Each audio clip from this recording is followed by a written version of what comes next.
Okay, we're live. Hi, this is William Ramsey. Welcome to William Ramsey Investigates. On today's show, I have two very special returning guests. It's Tom and Brett from PsyOp Cinema. And this will be our 12th show. We've done 11 shows really almost in the past year. Really great content. I highly recommend you check out the shows I've done with them, and they've been on my show. We've covered most recently Taylor Swift's Mind Control concerts. People were very interested in that. Done a lot of movies, 7 Days in May, Fight Club, Conspiracy Theory, Scanner Darkly, Under the Silver Lake. We talked about Ed Sheeran, and they kind of picked my brain about some of the research I've done, the books I've written. But today we're going to talk about really one of the greatest parapolitical books ever written, in my opinion, and that is Programmed to Kill, The Politics of Serial Murder by Dave McGowan.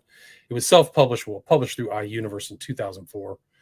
And I really had time over the weekend to read it in its entirety, and I kind of walked away still impressed. I remember reading it before 2010 and just kind of like not really able to maybe assess everything as much as I am now, as I've been kind of farther down the road and my research and stuff like that. But we've always been, the Tom and Brett have asked me to be on their show to kind of talk about this. I reached out to some of his family members I know and was friends with his brother online on Facebook, which I'm off of Facebook, so I couldn't really reach out to Craig, but I don't think he's in the greatest of health. And then the website that McGowan still has is the Center for an Informed America. Is still up. It's operated by one of his three daughters. And I reached out to her, and she didn't get back to me, unfortunately, but I would have liked to have them on, talk about Dave firsthand. But I think that a lot of his outlook is in this book. He's the author of 3 books. This one, it was Weird Scenes. Then he wrote F is for, I forgot the F is for something, but a couple other books. But I think that the Weird Scenes in this one are probably his most notable, most read, and still read. I mean, I'm on social media, and people are still bringing up this book. They're still going through it. There's all kinds of podcasts that are Programmed to Chill is a really popular one, obviously based upon this title.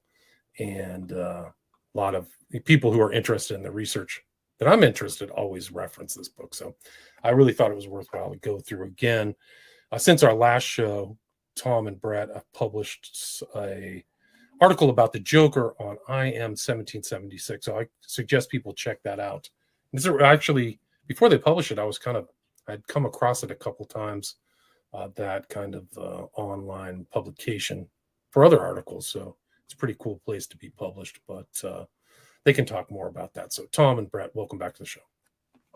Hey, thanks for having us again, William. 12 collaborations in a year. We've been very productive. This has been great. Yeah, no, you guys are great. I was talking to you in the pre-show. You guys have always delivered really fascinating, well-researched episodes that have always, like, people have always said, oh, this is great stuff, back to me on either email or social media like that. So I'm always delighted to have both of you back.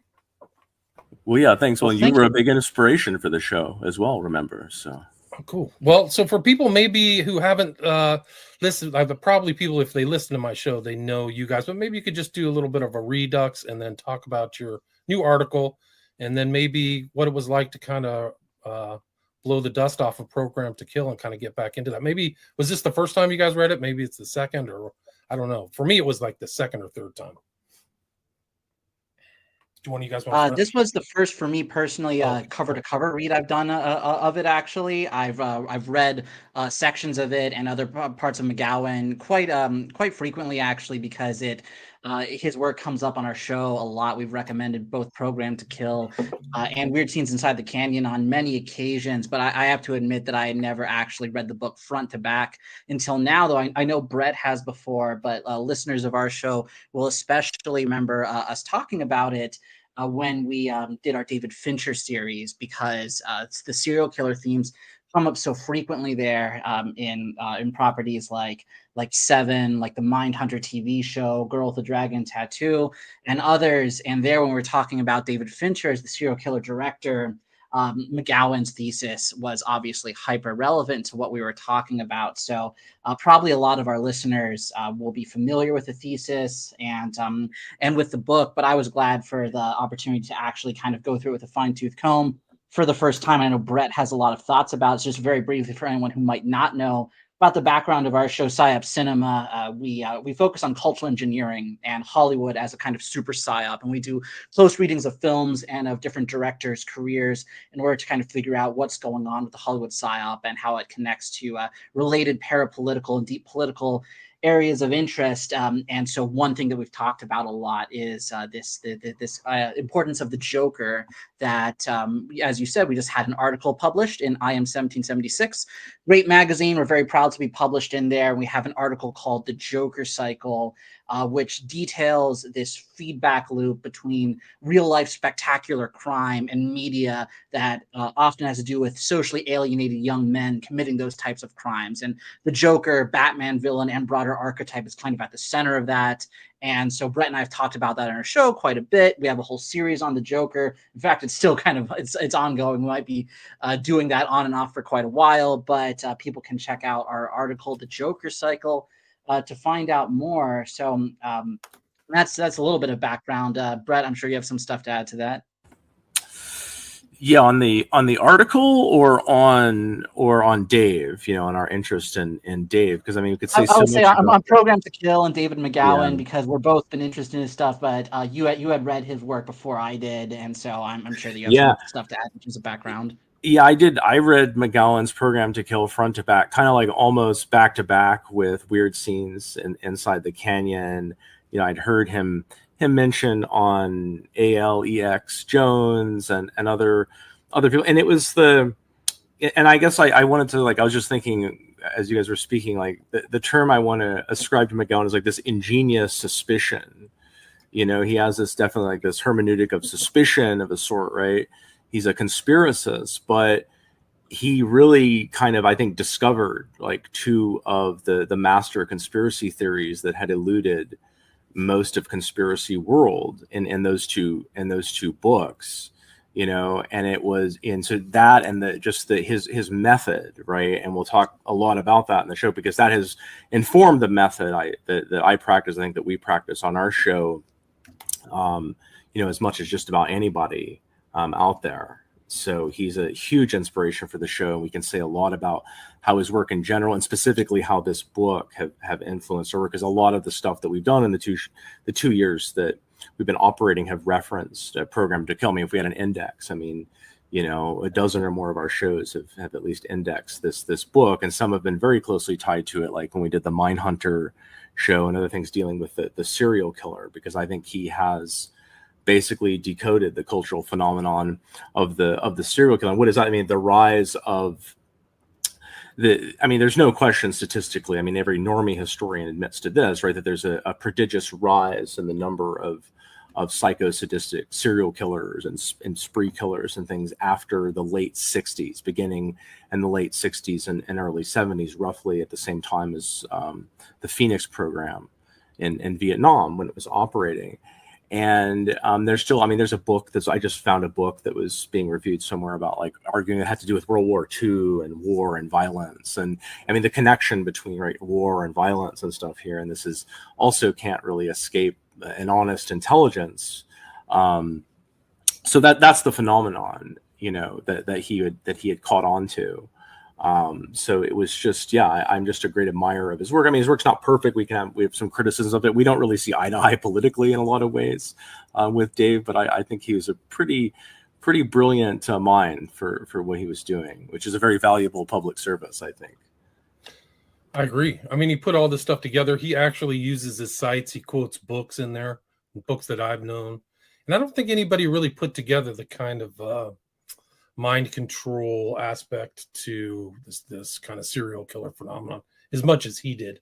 Maybe there were instances of individual books, but for me, that kind of point in 2004 was really, he kind of got it right. So I think it's become more right.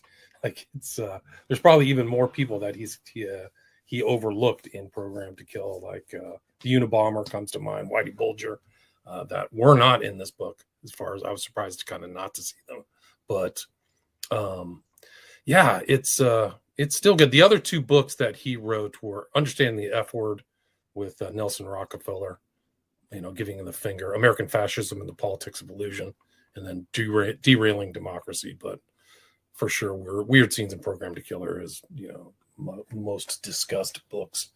But yeah, self-published through iUniverse. So I think that's how he got it published, which I don't know if anybody would have published this, or, so he would have been privished, which is the word you get out of trying to get it published and somebody refuses to put it out into the public. So to his credit, that's what he did, is get it out there so people could at least talk about it. He's still talking about it. But what were your thoughts? Like, you read it for the second time, Brett, Thomas, that was your first time through. What are your kind of first impressions?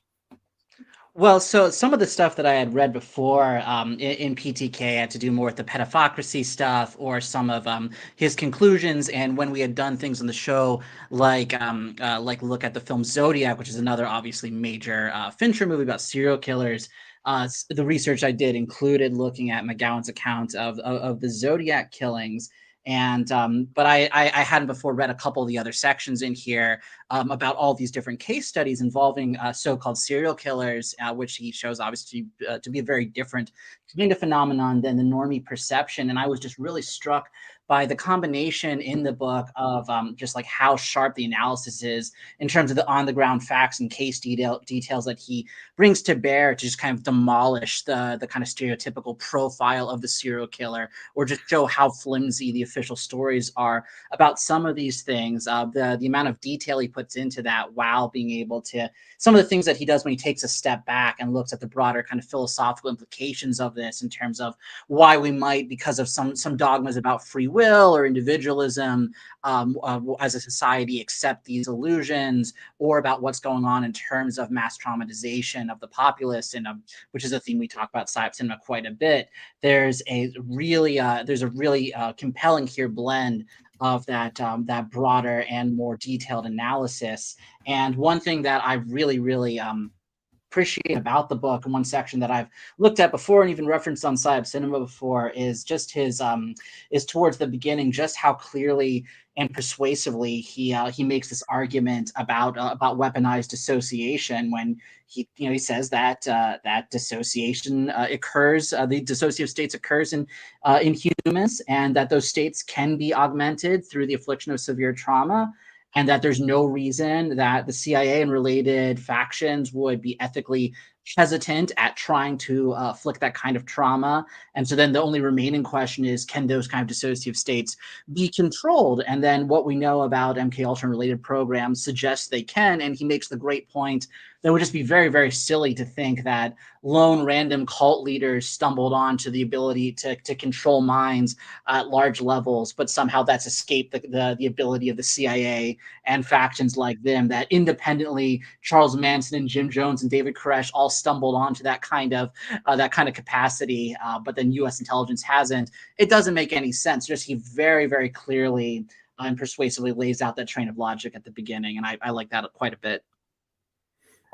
It totally, and it's lines like that, right, where he says, like, this is what he boils it all down for you, and then, like, this is what they're trying to get you to believe, right? That this like jailbird, right, who's barely literate, a shattered mind, like he was able to do, in like 6 months what the CIA put, billions of dollars into doing for a long time, and had all the interest in doing, right? That's what kind of charmed universe that we that we live in. But it's that kind of disillusionment, right, that it's like all of this has been in front of you, and somehow you believe something that was completely ridiculous and implausible.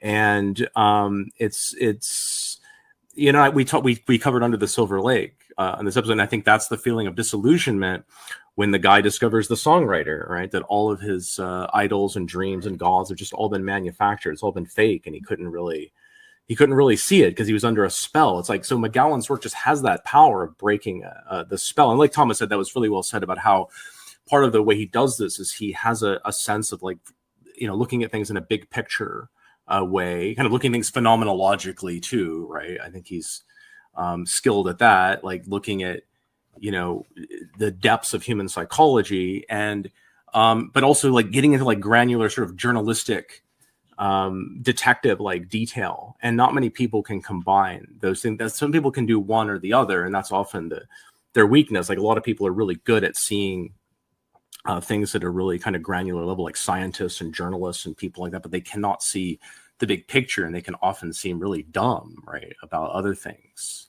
But yeah, so that's what really impresses me about McGowan. Right. Things like, I think he tried to disabuse people of the fact that these are independent serial killers, that they're just somehow made up without any connections or some kind of like through some Vacaville prison or something like that. So I think that that's kind of the important thing as the public.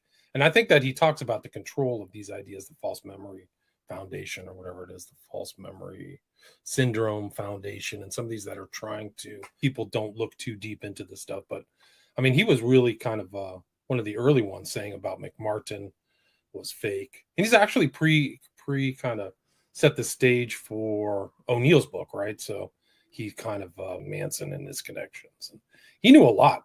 I mean, I like some of the stuff I passed over in my research, but he understood Manson's connections to the Solar Temple, Beausoleil, connection to anger, and all that stuff. So I think that his research in footnotes too, which is nice, and actual book references, which some of these people do not do in their books, which is unfortunate. But yeah, it mentions a lot of books that I've done. A lot of interviewers have talked to Carl Raschke about Painted Black, so that's in there. And just the coverage of all these players. Mike Lucchino, I've done a show with John Brisson about that. But he was definitely very skeptical about a lot of the stuff. He does not take, it was all, the satanic panic was the reason for all the stuff. And it backs it up really with a lot of knowledge and facts and stuff. He talked to Gary Stickle. He mentions that in the book. Ed Opperman interviewed that guy about the tunnels of McMartin, like hyper paranoid stuff, but he was willing to put that in there or put that in the book. But I think that that's really kind of what impresses me about rereading this is the breadth of his knowledge. Like he really covered a lot of stuff. It's 350 pages of pretty intense stuff about killings, but a lot of names pop up. And I actually was surprised to see Aleister Crowley pop up often. What were your thoughts, or were you guys aware of that as much, or how did this book kind of change your opinion of those things? Well, the theses of Program to Kill and Weird Scenes go together so well when we think about this really robust account of culture creation. I was interested in how early in the book, even though it's not his focus, but McGowan does reference some movies that have these depictions of mind control, which is, of course, the cinema psyops are the main focus of our show. But he mentions early on the Manchurian Candidate, the Stepford Wives, and we have covered the Stepford Wives on Psyop Cinema. Conspiracy Theory we covered on your show, Zoolander, and so that these things have popped up quite a bit. So the way that Hollywood has been used to propagate the same kind of mass traumatization from things like ritual child abuse and the ritual violence that serial killing is often a cover for. I think these ideas very naturally go well together. So I wasn't as familiar with some of the case details of these particular serial killer instances. But it makes a lot of sense looking at this kind of violent crime with the kind of things that we look at with kind of MK culture, with the entertainment industry, how with the Hollywood psyop, with people's imaginations being corrupted by this kind of technology-driven entertainment, how that's used as a psychological weapon. Goes right alongside the ways that all these serial killer cases are kind of Swiss Army knives for the ruling elite. They accomplish so many different things on a dark spiritual and a dark political level.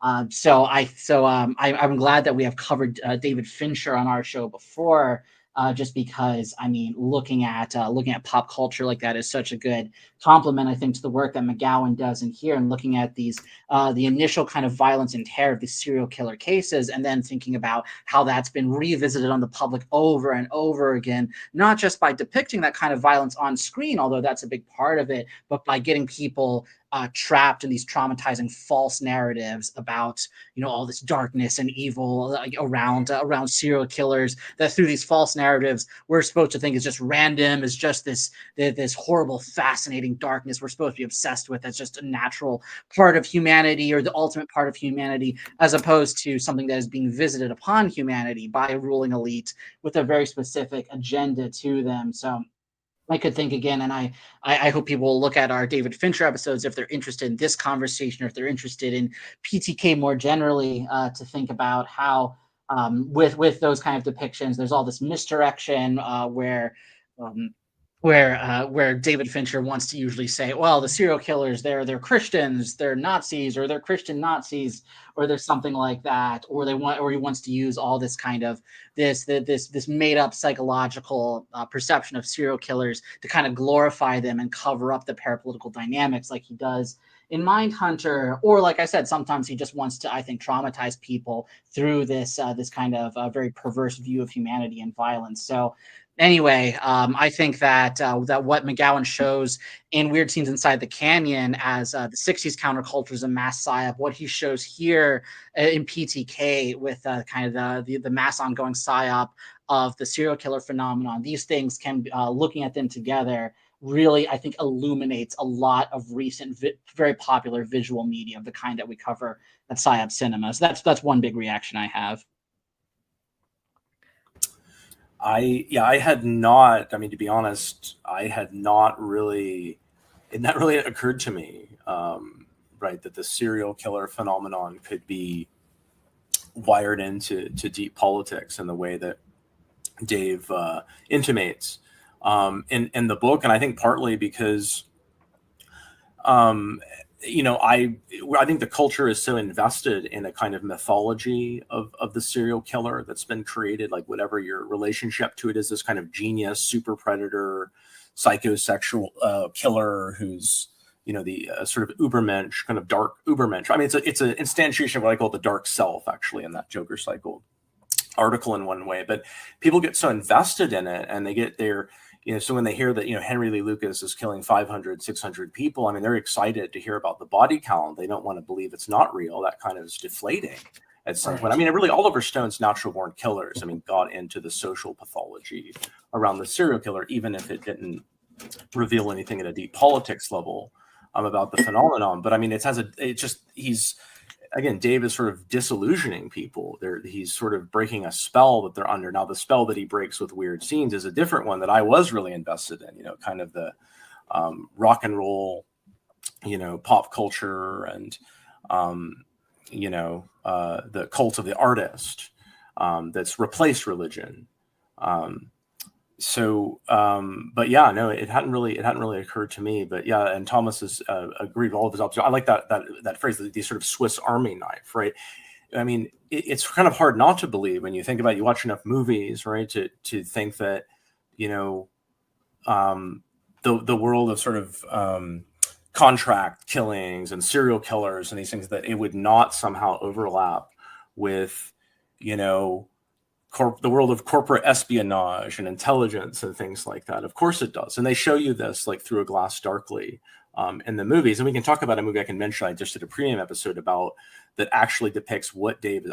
I doubt Dave has seen this movie because it's pretty obscure, Gary Busey, but it depicts exactly the scenario that he suggested here. What was the name of that movie? You sent it to me, right? What was it called? Oh, it's called The Rage from 1997. It's called The Rage. And what's interesting is it's not just a random movie. It's directed by a guy named Sidney J. Furie, who actually directed arguably the first ever obvious MK Ultra movie. I mean, you can say, of course, Manchurian Candidate is, but Ipcress File, 1965, depicts like psychic driving, electroshock, audio, visual stimulation, like beyond what you see in. It's a shorter sequence, but it's beyond what you see in A Clockwork Orange, which was, you know, 6 years after that movie. And Fury just made a bunch of national security state-related movies. He made one I Can Prove in collaboration with the DoD. So it's really sauce, as we say.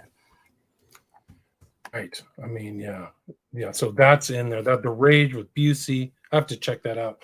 But yeah, I mean, I think that's what kind of you talk about, how this kind of serial killer glorification has permeated the culture, and I think that he talks about that too with his conclusion. But it really has. If you look through the stuff that he covered, there are so many major documentaries that were on Netflix on some of the stuff. Henry Lee Lucas's things, Dahmer, Ramirez, Sons of Sam. And I think the Sons of Sam that he covers in this really wasn't as public knowledge maybe until recently. Like that was actually more than just Berkowitz, even though they kind of left out a lot of the ritual stuff and the process stuff from Sons of Sam, if I remember correctly. But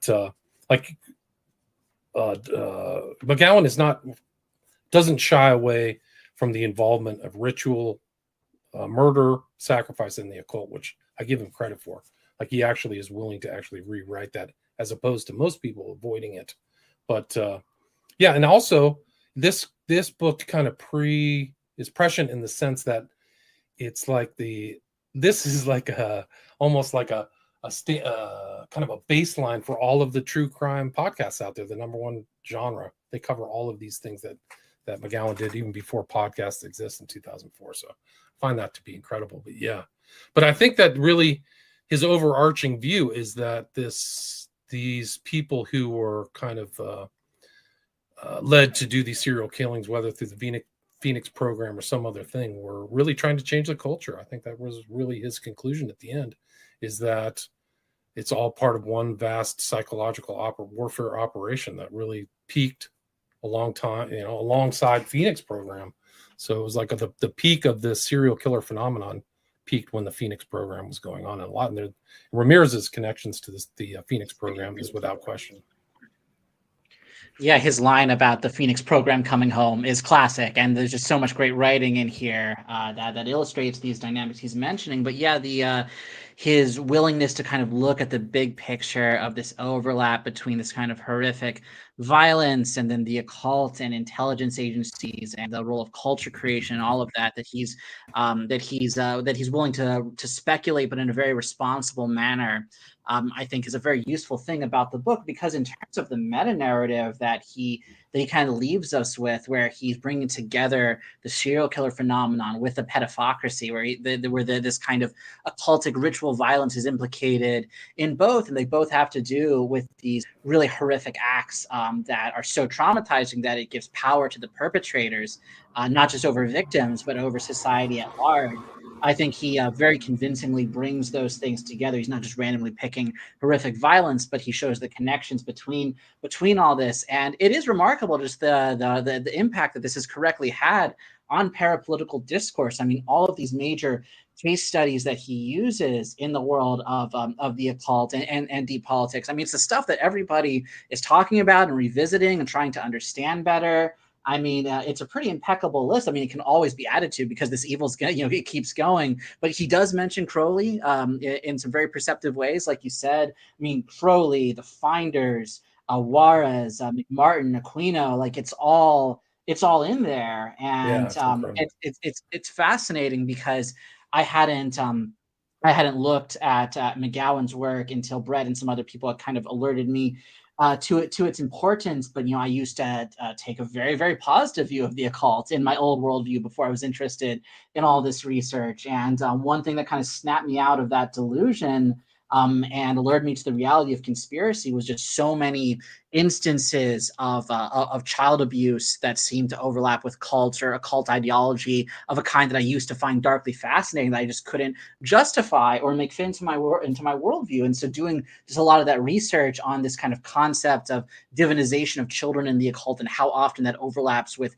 ritual violence against them, I ended up just kind of stumbling onto a lot of these same case studies, and then found out, like, oh wow, this David McGowan guy really, like, he's already kind of like shown some of these connections. Now, granted, like, I would add some new things to that, which I mean, every book is finite, so it's not a flaw with Program to Kill, but I just think that building on all this stuff that McGowan connects the dots from, sometimes he's openly speculating, sometimes he's showing very tangible nuts and bolts connections. But we can think about how this kind of Crowleyan ideology, this awful occult ideology, is transmitted through a lineage that involves people who, some of them, like, are mentioned offhandedly in here, but people like Jack Parsons, Marjorie Cameron, L. Ron Hubbard in Scientology. Obviously, more recently, we can think about things like Pizzagate. We can think about NXIVM. We can think about the whole Jeffrey Epstein affair, right. and which there are gifted children aspects to both NXIVM and the whole Epstein background, and those two are connected through the mega group. So there's some more tangible connections there as well. But I think that Crowley through Epstein, you have this whole lineage, and McGowan doesn't present it exactly in the same way that maybe I would if I was, like, writing from scratch about this kind of thing. But it is amazing how much of this that he set up for us in this book. Yeah, he presupposed all that stuff. Just to make a quote right there at the very beginning, before the pedocracy section, the pedophocracy or whatever he calls it, it says, in the early 1950s, the CIA was looking for specially gifted subjects to study dissociative states, which could be induced and controlled to some extent with hypnosis and drugs. So that was Arlene Tyner. So they're talking about that. It's incredible. So all that stuff, he really nailed Epstein before, by going through Dutroux and the whole thing that happened in Omaha. What do they call it? The Franklin, thank you. Franklin affair, McMartin, all that stuff. So it's really something else. Like I think as a baseline of research, this is a AAA book. Yeah, I agree. And some of the premium content that I've done on the PsyOp Cinema Patreon has to do with this Freudian idea of the eon of the child, which I think is just such an important phrase for understanding the evil at the heart of the modern power structure. Because if there's something I would underline a little bit more, it's how this idea of the kind of the child is a symbol of the divinization of the human, of human potential, the ability of the individual human occult practitioner to become godlike is often the flip side that is directly connected to these acts of traumatizing violence or sexual abuse against children, because it's the idea, well, I guess any human can be this kind of divinized state that's actually an infantilization and a traumatization. You just have to traumatize the child enough and you can crack open their superpowers. You see that horrific ideology all the time. And so I think that McGowan really, he does correctly emphasize the kind of the power of the shock and horror of these acts, and they're a method of controlling people and of controlling a traumatized population who doesn't understand what's going on. And I think that that's true. But I also think that in some ways, the cultural elites are drinking their own Kool-Aid. Like they're also partaking of these dissociative delusions, where I think there is genuine belief in the ability of the individual human to become godlike, and then the idea of the child shows up over and over again in those type of very dark, corrupt, megalomaniacal human potential ideologies, which a lot of things going on for why it's a child that they often talk about. Why Crowley talked about the eon of the child. There's the perversion of innocence kind of thing. I think it's also kind of a twisted parody of the Christian doctrine of the incarnation, all this kind of stuff, where instead of God showing up in history in one place, anyone can become God. So I guess I'm just saying that I think that there's a lot of explanatory power to the kind of cult practice and metaphysics around the symbol of the child that explains a lot of what's going on in the ritual violence around the pedophocracy and serial killer phenomenon and all of that. And I think it can be, you can look at it through today's events where they're going after the children and doing some kind of Gnostic gender change and going after children through these weird trans things at libraries. Like they really are focused on the child. So you see this kind of occult, biblical attack on going after kids. And I think that it's important that he lays that out at the beginning, not just talking about Dutroux, which a lot of people know, but there were pedophile networks all over the place. Latvia, Portugal, Scotland, Italian. I mean, really horrible stuff too, like really dark, very evil stuff that exists. And some of these people were flat out occultists. Like I actually looked up while I was reading the book, he mentions the Abraxas organization and its high priestess, Dominique Kinderman. She's still around, total witch. She wrote something about like the greatness of Satan. It made me think of the Ninth Gate or something. But like she's like some kind of on the periphery of the whole Dutroux thing. So these networks are there. They're probably still out today. I mean, he talked about Wonderland, this whole online pedophile thing, and they keep popping up all the time. I think they just had one guy who was like in the Department of Defense with like 10 terabytes of child porn or something like that. So I think that that's another aspect of this book that still makes it important. Yeah. Do you know, by the way, have you ever seen Mouthy Buddha's work on BitChute on the Elite Trafficking series? No, I haven't. I probably should check it out though. The guy's an interesting guy. I don't like all of his videos. I think he's some kind of libertarian. I think of some kind. He's sort of autistic, but it was sort of his Pizzagate video that I think exposed to me what it really was. Right, it was about Elephantus's Instagram account when you collate it with the Podesta emails and so on and so forth. But it's pretty impressive work, actually. Tell me his name again. Let me look it up. What's his name? He calls Mouthy, like Mouthy, Mouthy Buddha. Yeah, I would highly recommend. I don't know how many There he views is, that he gets, but yeah. So I mean, Dave's very like interdisciplinary, right? In a way, so he's able to and he's very knowledgeable. So he in different ways. So he knows a lot of things about conspiracy and about culture and about music and things. And in Jacques Ellul's propaganda, he said, one of the ways that Soviet opinion was controlled was not necessarily like through direct action of the law, but through a very regimented compartmentalization of society, right? Where even if somebody talked about stuff in their own purview, it really wouldn't make any difference, and that's kind of what we see, right? That reminds me of the sort of the Gell-Mann amnesia effect, right? Where, if you're an expert in physics and you read something in the newspaper about physics, it's nonsense, but you assume the rest of it makes sense and you just go on living. But of course, if you know about music or something, you know that what they're writing is nonsense about that, and so on. But so, I mean, I think that, so Dave arrived at what I call cultural conspiracy theory, which is what we do, right? I would say it's cultural conspiracy theory. And that's not very common, or it wasn't to me, at least, the kind of conspiracy culture I was exposed to, sort of Oliver Stone, X-Files conspiracy culture, Right. Growing up, and then, the 9/11 era, right? Those conspiracies usually didn't involve, we thought that, the artists and the musicians and these people, they were on our side, right? They were these like gentle flower people who were fighting the Bechtels and Lockheed Martins of the world and that sort of thing, right? And the world just doesn't work that way. That's kind of a conspiracy. It's interesting you mentioned Stone, because he did kind of a pseudo investigation on McMartin, right? He made that movie that kind of discounted all the allegations, right?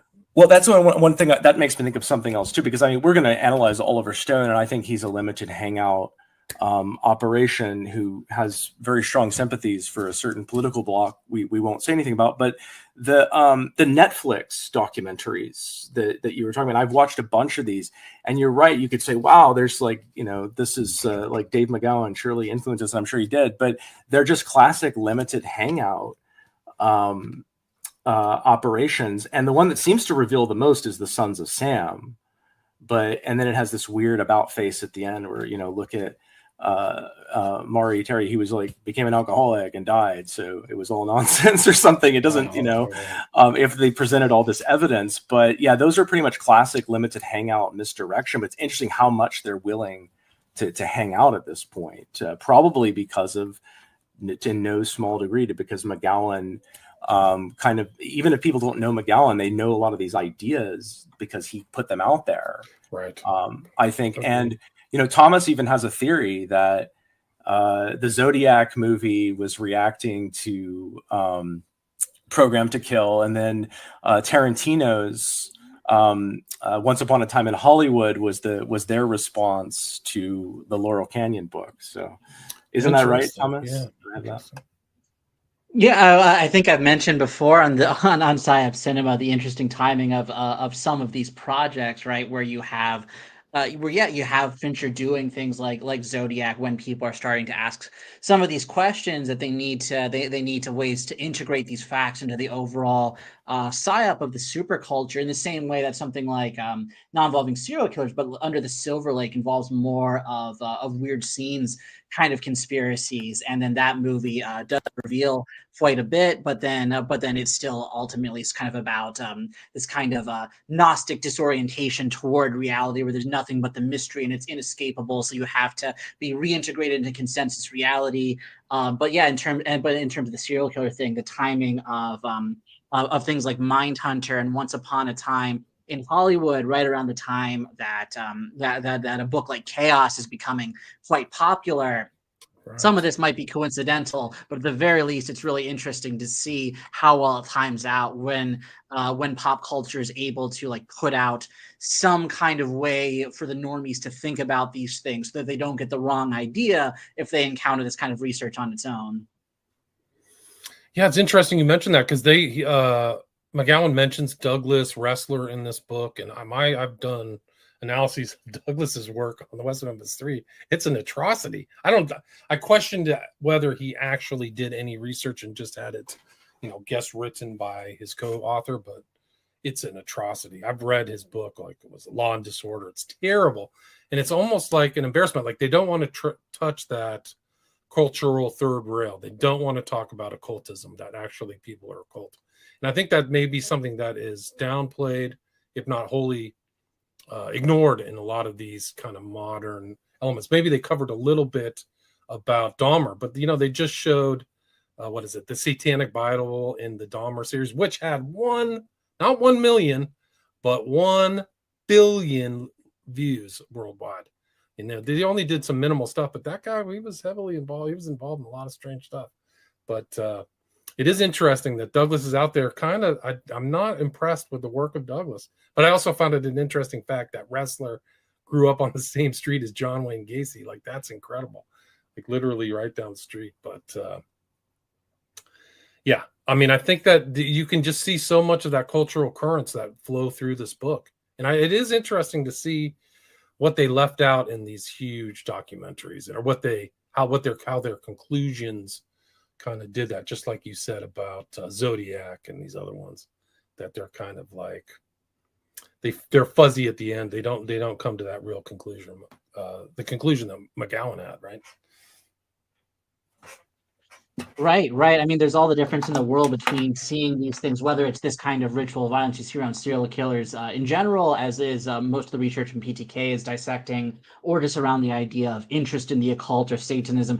These things, if they're random, if it's just, some weird person doing weird stuff for some weird reason, versus some degree of coherence and organization, even across generations about this. And I think that that's a really important thing that McGowan does in PTK, is that he really does show that the modern world is a very dark place, because it's very hard to deny this evidence for something like a pedophocracy, and people can debate the specifics or debate like what those connections look like, or how much of this is intentional versus random evil. But he does really show that the things like the involvement of intelligence agencies, purposeful mind control on individual and society-wide levels, and the influence of very, very dark, twisted, violent occult ideologies, that these things are much more formally organized than most people want to admit. Right. Like he mentions, Ramirez went and had a hearing, or saw LaVey. That wasn't in the Ramirez documentary on Netflix, if I remember correctly. So some of those things are left out. That's just one of those things that are excised. But also, he's willing to cover the blackmail aspects too, that people are clearly blackmailed, and the blackmailers, or somebody who had been blackmailed, were eliminated. Like Dutro, the body count was off the charts. And even in the whole Omaha pedophile thing, like tons of people died around that too, Caradori and stuff like that. But also the intelligence things are around there. Like they had a big wig come in and figure out everything going on that went out in Omaha. I mean, they literally had Bill Colby, right? Like that is an incredible, just the idea that Bill Colby went out to kind of, figure out this whole thing, and then covered Caradori and said, it didn't really happen, is off the charts. It's totally off the charts. Well, yeah, I mean, I don't know if I'm sure Dave mentions it at some point. I mean, he covers pretty much every angle, but yeah, and also you create this phenomenon, right, of interstate crimes that, it really could be just local. You create a phenomenon of interstate crime, so the feds are constantly intervening and taking over, investigations. And I mean, stuff has come out in some of those documentaries that, if Dave would have known about it, they would have been in the book. Like the stuff on Henry Lee Lucas is crazy, where in that documentary, the head of the Texas Rangers, who was like, apparently having, reporters, houses burglarized and getting prosecutors fired and everything to keep this thing going. Like, he had been, Hooverman in the FBI, who was, removed. I can't remember the circumstances, but I mean, he got caught up in COINTELPRO and all the rest of the stuff. Then he's over there. He's still using Fed connections, and yeah. But it's astonishing that that when he simply, his method essentially is to is to just assemble the public record, right, and in front of you, and to show you how absurd, that it is, and then a different picture sort of emerges. I mean, I think that's kind of his method, just exposing the ludicrousness and the contradictions of the public record. And then we see that these sort of myths, like the profile, where you have this genius serial killer who leaves no clues and stuff, that's the reason they have no evidence, right? It's because they're always such a genius. And then they do stupid things like Ramirez, and the only evidence he ever left in like hundreds of crimes. I mean, they accused him, right, of just such a kind of hodgepodge of different crimes, or sometimes he let victims live and just molested kids, or he was killing Asian women, or he was doing this, or he's going up to San Francisco, LA, like you name it. But he just keeps leaving this footprint of like a brand new shoe that shows up on blankets and after cops arrive. I mean, and Netflix ran a document. Did you see the Netflix documentary on the Night Stalker? Yeah, because they tried to clean this up, but I mean, it looks ridiculous. But yeah, I mean, he was just way ahead of seeing, and there's so much more coming out that's confirming all the time what Dave was onto. True. No, you're right. Absolutely right. I mean, he's before the whole thing, like, and he's willing to talk about the ritual abuse and the Franklin cover-up and all that stuff. A lot of people don't want to talk about that aspect of Larry King. So he was way ahead of the time, and I think that really is a more accurate view of really the real world events, is this whole blackmail, occultism, crazy connections underneath the surface. I mean, everything that went down with Gary Spence and his whole thing was off the charts in DC. And that guy, Gary Spence, I think he was like connected to Barney Frank, who was involved. He was connected to some of these guys in Pizzagate, right? Alefantis' boyfriend was Brock, and there's like, Brock is friends with Frank. So a lot of these things were still around, or morphed or changed or just became more current. And then that whole Pizzagate thing was, I think, very sophisticated intel op to discredit the whole thing. And, it's like the, false statement. Like there's a torture chamber under the pizza place. Like they made that up to openly, publicly discount it. But there was crazy stuff going on in those connections, no doubt. But Colby oversaw Gladio and Phoenix program, and then oversees the Franklin cover-up. Give me a break. The Franklin scandal, sorry. And one thing that I find interesting in McGowan's kind of broader analysis is of why people are so good at discounting these kind of facts, because some of this, I mean, as much as the investigation is brilliant, it does seem rather obvious. It's like, wow, how do they get away with such flimsy cover stories about this, with covering up that the world, like you said, William, does probably work in this much darker way, where there's this kind of organization behind evil. And McGowan probably emphasizes this even maybe a little more than I might, but I did find his stuff, like I think I mentioned towards the beginning of this conversation, interesting about dogmatic conceptions of free will, that in a culture that prizes kind of individualism or tends towards atomization, that people don't want to think it's possible for there to be this much control in the background that they don't see, that these major things could be major aspects of history, these dark episodes really could be synthetic in a way that people don't understand. So I thought it was interesting that he emphasized that actually in a few different places throughout the book. But there are limits to that analysis, I think. But I think it is true in terms of that is a reason that people don't want to be aware of culture creation. They don't want to be aware that the waters that they're swimming in, that so much of their baseline perception of politics and humanity is being constantly primed and conditioned these ways that they don't understand, or general normie reticence about being disillusioned. But there's some insightful lines throughout McGowan's book about how that this is all about kind of moving towards the destruction of social bonds, increasing atomization in a way that can lead toward control. And of course, there's the flip side of that, where the individual being melted into pure collectivity can accomplish basically the same thing, which is why I think it's really, for me at least, very important to hold on to not necessarily individuality, but a robust, I would say, theological, philosophical, spiritual idea of human personhood that can resist both extremes. But yeah, again, the McGowan's whole thing about free will, it does just point back towards the ways that people want to be shielded from the idea of these intentionally deceptive forces, just that shape our culture, that shape society to this degree.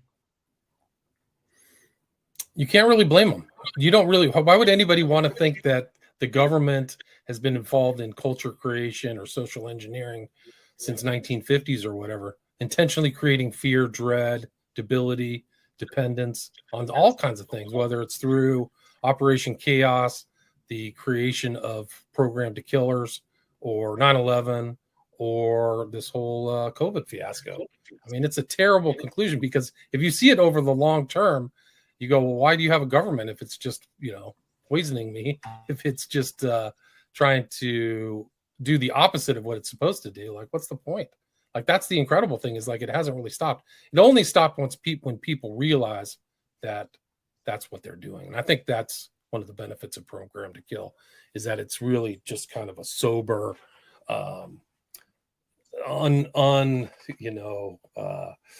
compromising view of all that evil: blackmail, pedophilia, Satanism, ritual abuse, and programmed assassins. Yeah. Right. It's very sober, and it's not glamorizing it. It's not trying to make you think, oh, this is cool and interesting, like so many ways that we default to think about evil. I mean, that's what so much of what goes on with pop culture misdirection around the serial killer phenomenon specifically, and I think really psychologically corrosive mainstream obsessions with true crime and things like that, where it's just like, oh wow, the person did this, this, and this. Oh, there's such darkness. That's so interesting, and I'm so interesting for being obsessed with this. Aren't I edgy? And it's like, it's a way for people in normal society, living normal lives, to kind of gain some kind of thrill through all this kind of depravity. Whereas McGowan, he's willing to shock his readers correctly. He's trying to show that this is really ugly. I mean, it's not cool. I mean, it's really people with bad ideas and bad intentions getting one over on a lot of innocent people. And I don't think it's necessarily blackpilling either, because that's another tool in the arsenal, right? It's in their toolkit, is to just this total despair and hopelessness, which I think is that's a faulty view of politics, history, and humanity as well. But the way that the way that McGowan is talking about all these really heinous details of these things, I think it's shocking, but in a responsible way, and I admire him for that. Yeah, it's a gruesome. I mean, it's a gruesome read. It really is. It was actually kind of hard to read it, but it's doing what you suggest, William. It's exposed. I have a little feedback. Sorry, is that? Right, is everything okay? Am I still there? Yeah, you should be. Can you hear me, Brett? You should be good to go. Yeah. Okay. No, I was just going to say, it's what you were describing is, what I didn't invent the term, but I call it the too evil to fail model, and it works in the way that Leo Strauss describes Machiavelli's program, as it was so astonishing that people wouldn't be able to believe it. And so it's just psychologically prohibitive for people to believe, even if these things are going on. I mean, leave the question aside whether Dave's right or not. If such things are going on, people are going to have to pay a prohibitive psychological price to believe in it, and it paralyzes them to think about that. And that is part of the genius of the evil, right? Is that it can become so evil that it cloaks its own activity in people's mind, because it's so horrendous, and so people will pretend that it's not going on. But we know that's real, that people do behave like that. Whether that's going on at large or not, I mean, Dave is correct that people will behave that. He's very psychologically perceptive. I think he understands the kind of plausibility of some of these psychological theories. And the mind control, the monarch thing. I mean, whether you think that's real or not, I mean, I would argue very robustly with somebody that is psychologically plausible. Those kinds of scenarios using trauma to split the personality and programming, that's very psychologically plausible. So. By the way, William, one thing I wanted to ask about your thoughts, and Brett, you as well, in terms of one of the aspects of the book that conspiracy researchers might find a little bit more controversial, or maybe a little bit less persuasive than some of McGowan's other arguments, is his frequent use of kind of major dates in the pagan calendar. Things like and this happened one day after Lammas or something like that. That shows up quite a bit. I think equinox, I remember, right? Vernal equinox, all these days. the different equinoxes, but the different major basically high days you get in a lot of in a lot of neo-pagan thought. And he mentions like the Crowley connection to Wicca and everything like that. But he does that, and he does the kind of stuff around William that you mentioned earlier. Aleister Crowley's birthday comes up, and then sometimes like he'll even say, and this was only one day after, it was only one day before. And I know that some people might think that that doesn't hold up maybe as well as some other components of PTK. And so my perspective is this, that I'm interested in what both of you think about that, because McGowan does that fairly frequently throughout the book in these case studies. But I would say that, yeah, I agree that it's really hard to know for sure that actually would be intentional or part of the motivation of the perpetrators behind these different kind of ritual crimes. But two things I would offer in defense of maybe McGowan's speculation in that direction is that I remember reading in one major Crowley biography when I was doing research on him, as I often unfortunately find myself having to do, about an anecdote where Crowley is doing one of his major rituals, and he's doing numerology as part of that, and he comes to a couple numbers, and Crowley finds that both of the numbers are only one digit away of being like kind of hits for for significant correspondences, like 103 rather than 104, and I think like 417 instead of 418 or something like that. And Crowley deduces that the lacking digit symbolizes the phallus, he says, and then kind of takes it as a win and moves on. So I know it can seem kind of crazy or schizophrenic to do this kind of this numerological analysis, but when you're studying the worldview of people who believe crazy schizophrenic things, I mean, sometimes there's some validity to that. So that's one thing. And the other thing I would say is this has come up in our conversations before, William, but the kind of very sinister druidic aspect to some of these ritual crimes when it comes to things like certain aspects of Order of Nine Angles mythology or the West Memphis 3 killings. I think that kind of the worst possible versions of that kind of druidic neo-pagan nature spirituality and the inherent cosmology there of cycles and all of that. I do think that there's something very dark there that does come up in a lot of this, is relevant to a lot of this material. So the kind of sinister druidic relevance and kind of Crowley's kind of weird schizonumerology moment there, those are my two tentative defenses of McGowan's use of all of this kind of pagan calendar stuff. But I'm curious your thoughts on that aspect of the book. I think it was interesting. My understanding of McGowan's worldview is that he was an atheist. So for him to put it in there, I think that he thinks that that's the way they think, is they do events based upon certain dates and numerology and things like that. So I think that was interesting. So, I mean, it was a recurrent theme. I mean, he must have mentioned the dates of certain events 20, 30, 40 times throughout the entirety of the 350 pages. But I didn't expect that, actually. And I didn't recall that from reading it the first time. What do you think, Brett? Well, it's interesting that he's an atheist, because a lot of things are interesting about how Dave comes to these subjects. But usually it's people who have some either faith or some knowledge of spiritual realities who come to appreciate the role that the occult may or may not have in politics. Atheists, it usually, they think that's kind of nonsense, right? So it's ineffective, right? It's been supplanted by science and so forth. That sort of worldview doesn't usually consider this sort of stuff. So, that's what it would have been great to have Dave's daughter on to talk to her. Yeah, agreed. I mean, it's unfortunate, but I think she's busy. I don't think Craig is in the best of health, so it's unfortunate. But one of the interesting things that I didn't expect to see either was his actual reference of a lot of these kind of CIA mind control doctors like Lund and Dr. David Smith popped in. Like, this is definitely a precursor to the Chaos book by O'Neill, who I've also interviewed. But also this guy Lund, I didn't know how much he popped up, and in multiple places. I think he popped up in all the killings that took place around Santa Cruz, which is the Frazier, Lindley, what's the other guy? Those cases, and then Then they did the same thing that Jolly West did. Jolly West integrated himself into the Patty Hearst case. He just said, "I'll help out for free." And then Lund does the same thing on another case. I think it was the what was it? I think it was the Ramirez case, right? But oh no, it was the Boston. It was the Stranglers, right? The two Stranglers in Los Angeles. So I thought that was pretty interesting. Jolly it was West, the Sunset Strip Killers. I think it was. Jolly West, he wasn't mentioned in the book. He's kind of the Forrest Gump of MK Ultra, is Jolly West. You know. Yeah, he is. No, he's incredible. But there's other. So what my point is that there's other strange connections that not all of them. I think McGowan missed a few things, but there's very strange connections to these people in these cases. And also, F. Lee Bailey pops up a lot, which is also strange. Like in the Boston Strangler, Hearst. Yeah, interesting.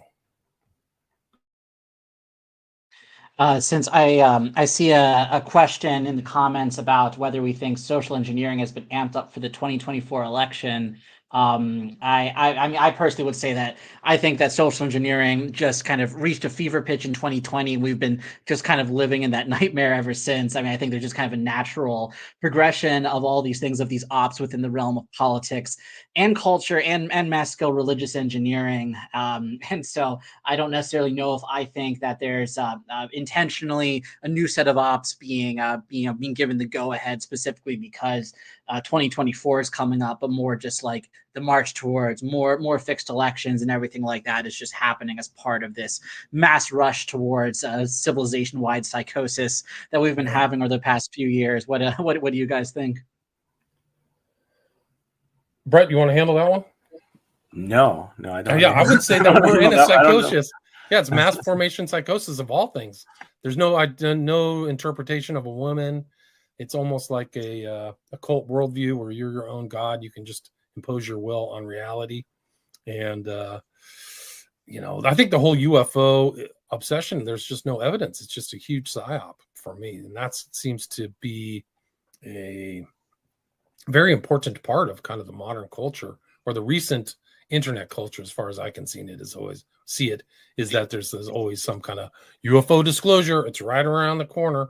And this guy, like Greer or whatever, I mean, there's so many occultists guiding the UFO story. It would probably shock people to know how many of these guys are involved in ritual magic and stuff like that. So I think that, probably tons of psyops. I think some of these more recent killer, the Gilroy Garlic Festival guy was probably somebody was tinkering around with, maybe Crimo, whatever.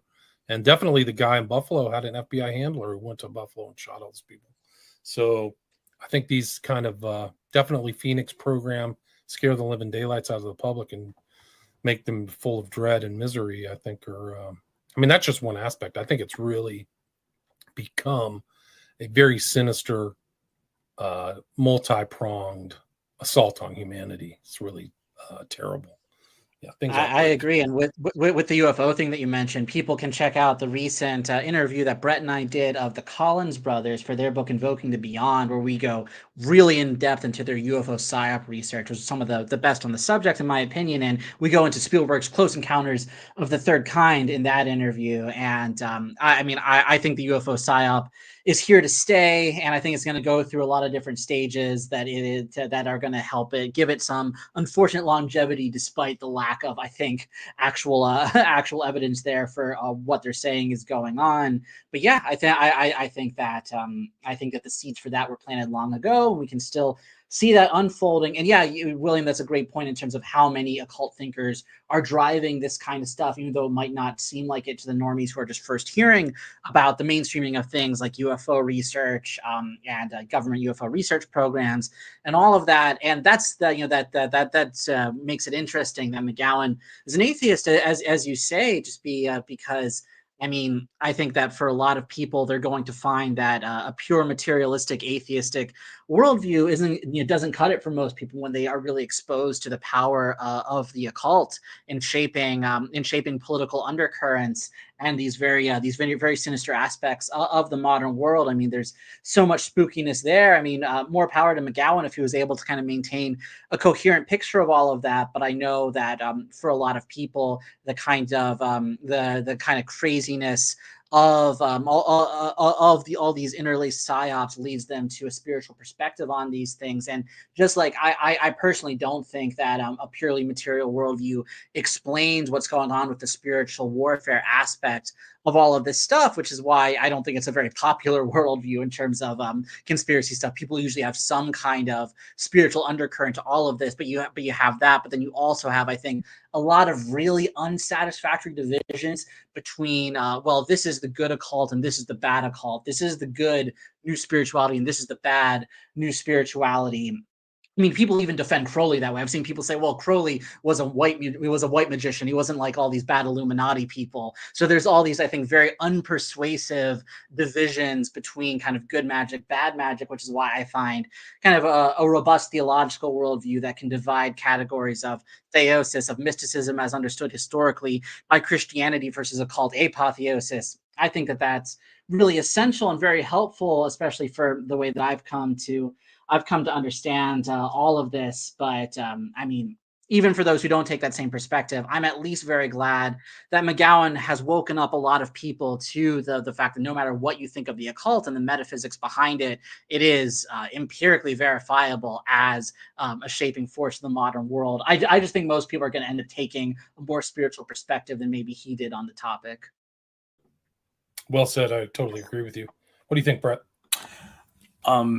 Yeah, I agree. We're really living in an open air, MK Ultra experiment. We're living in a PsyOp society. And one of the things I have my notes here I really wanted to say before we finish the show, I think it's like one of the main ideas that we've gotten from McGowan, or that we've gotten confirmation from McGowan on. And it's this idea that, in post Vietnam cinema, has been used as a weapon, to mass traumatize society as a means of re-engineering the population, which is basically a scaling up of trauma-based mind control methods and at a lower intensity, a less detectable way. To be sure, that's kind of the idea. And he says that this is in the book. I mean, he thinks that the serial killer phenomenon, he thinks, is a psychological warfare program, just like Phoenix, which was used all this horrific violence and torture, but as a form of psychological warfare above all. And I mean, Dave says it's about atomizing society and then capitalizing on the mass suggestibility that comes out of that, splitting people up to re-engineer the whole site. Which makes me think too. I mean, Dave is basically a leftist. He's an atheist, but yet he sees the anti-family agenda as well. Like he sees that, that normal human relationships and associations are being, alchemically broken down. But specifically the rise of, the shock cinema. I mean, the stuff that it's amazing, like night and day, right? You go from, 66, 65, right, and what the standards and practices were in movies and censorship, and then 68, 69, all hell breaks loose. And then the 70s, I mean, it's just this, you have the video nasties, as they were called in the UK, these movies that they banned, which were just showing like serial killers committing all these, I mean, this kind of stuff, right? And porn films too. I mean, it's just don't look into this stuff, but I'm not making it up. I mean, it's just horrific, the stuff that was being produced. And a lot of it is strongly suggestive that it's about visiting the traumas of Vietnam. I mean, that's what Wes Craven said about Last House on the Left. And whatever you think his agenda was, he said, that was what the movie was about, is basically, you couldn't make a movie about Vietnam, but I wanted to visit the traumas of Vietnam on the American public with this stuff. So that's a big part of our research, and the show has involved the use of how the sexual revolution has been pushed with these methods, for example, and other things in society, but even darker things than the sexual revolution. Right. The sexual revolution is just one component. It's not covered in this book, but I mean, it's just like, people got to watch out about this culture creation. It's scary what they're able to do and what they're able to utilize. 2001, 9/11 was incredible what they did to people, and same thing happened with COVID. Total MK Ultra, whatever, mass mind control, fear of death, right? Everybody's afraid of touching everything, and the mania is still out there.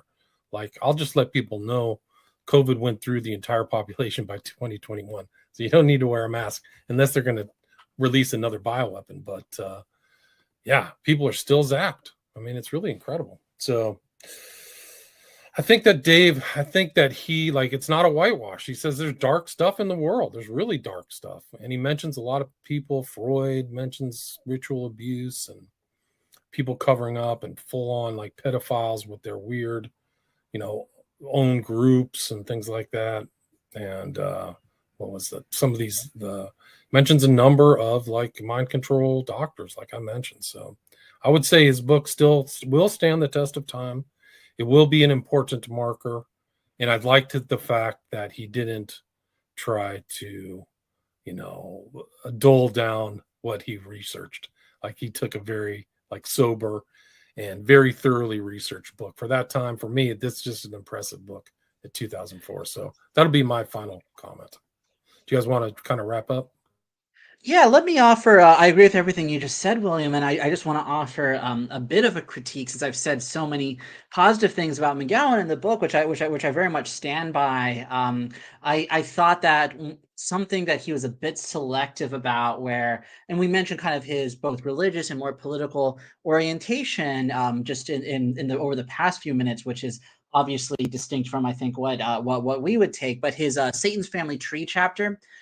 There's some really good stuff in there too, but I found it to be a bit selective, and I think that's probably just coming from his own political orientation. Because I mean, really, in my estimation, to speak broadly, I think the only political perspective that really can't survive like grueling in-depth conspiracy analysis like this is basically a kind of establishment centrism. Like, once one recognizes the pervasive sickness of the contemporary power structure, you're usually going to reach something that seems like a bit fringe, maybe in either direction, to situate yourself, because it's obvious that both things that call themselves traditionalist or call themselves conservative, or things that would call themselves liberationist, revolutionary, leftist, whatever, all this is kind of implicated in the plot in some way.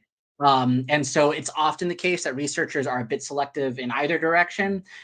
I'm not trying to say I'm above it all, that, oh, well, everybody's right and wrong. Who's to say? I mean, no, listeners of PsyOp Cinema will know that I am an unapologetic, self-aware Eastern Orthodox Christian zealot, and my view of history and politics is very much informed by my theological priors. But my point is that I think McGowan, he does some stuff where he kind of breathlessly makes sure to mention like the Ku Klux Klan, Nazi Germany, misdirection of the protocols of the Elders of Zion, all in close proximity, and other stuff like that, when he's making more like kind of broad conceptual connection than tight historical lineages, which is a valid thing to do. But I think it's important to recognize that distinction. But he does all that before talking at length about Crowley and other kind of people with elitist occult worldviews. And the implication is kind of that this is ultimately a fascist right-wing project that he's talking about, that this occult degeneracy is ultimately part of this kind of extreme right deviancy. And I would not at all contest the fact that the historical project of fascism is deeply implicated in this kind of anti-human satanic degeneracy. People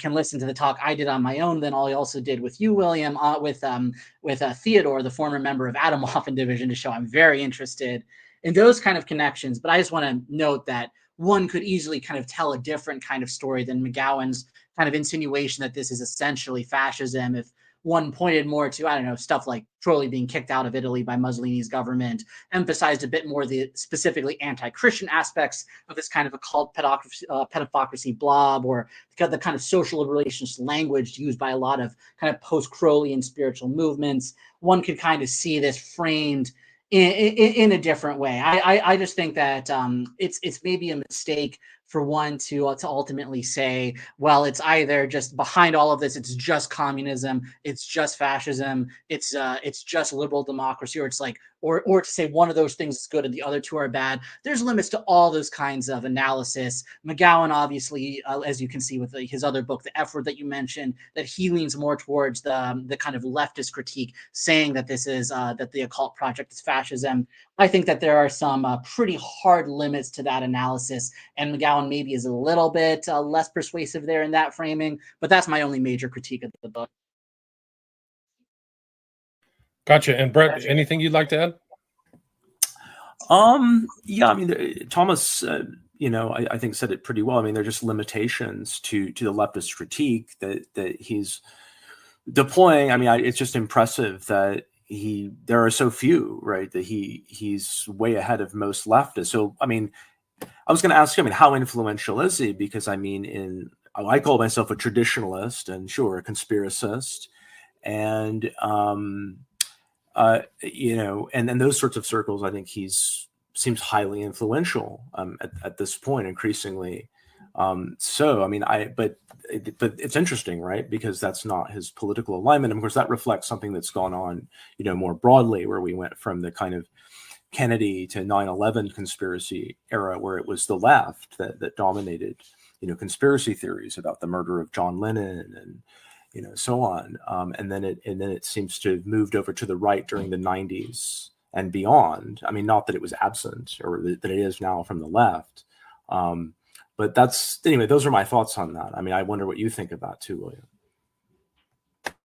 I mean, it's a good point. I think that for him, just to kind of lay it out for me, I didn't see overt kind of political biases or bias in this whole book.